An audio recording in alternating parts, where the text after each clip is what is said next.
magbalot na tayo ng kanin para pag dumami yung tao. Yan, nakaprepare na, ibibigyan na agad. Tapos ang ginagawa natin ngayon, yan, nag-iinit tayo ng ulam. Para pagdating ng mga customer, mainit na yung ulam. Ito, naiinit na to. Hindi lang na videohan. Ayan. Siya na maingay dun sa, maingay ngayon dito, may ginagawa ata dun sa kabila. Ayan, bagong init. Ito, naiinit na rin. Bali din nagdagan na nga yung ulam na yun. Marami na.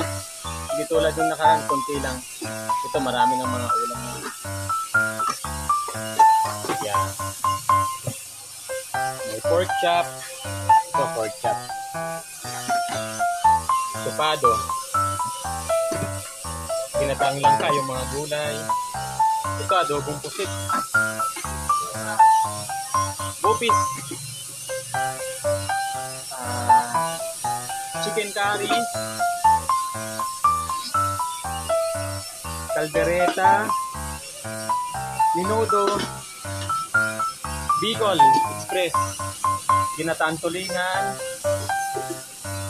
Pork steak. Ito, dinuguan na hindi siya laman loob, yung laman talaga ng baboy. Munggo.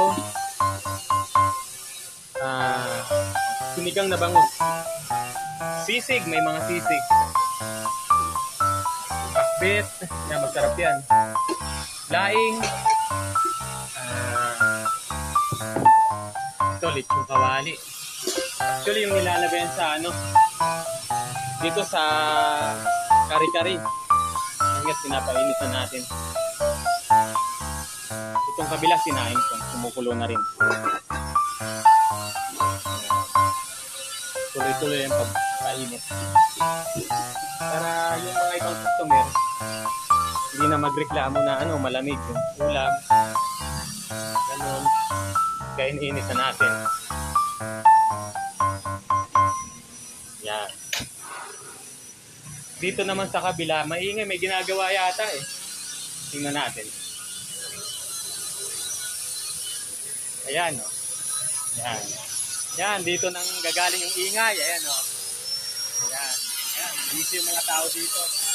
Ay, ito yung foreman no. Ayan, yan. Ayan, dito nang gagaling yung ingay. Nagtataka yung mga viewers ko, maingay daw eh. Dito galing yon, yan. Ayan. Ayan, balik na tayo. Baka nasunog na. Apa. Kasama ko yung aking madam dito. Ayan. May ginagawa siya. Ito, ginagawa yung moonlit. Kaya maingay. Yan, ito yung mga gumagawa. Yun, pintura. Sipag. Mas sipag yan. Oo. Ayan.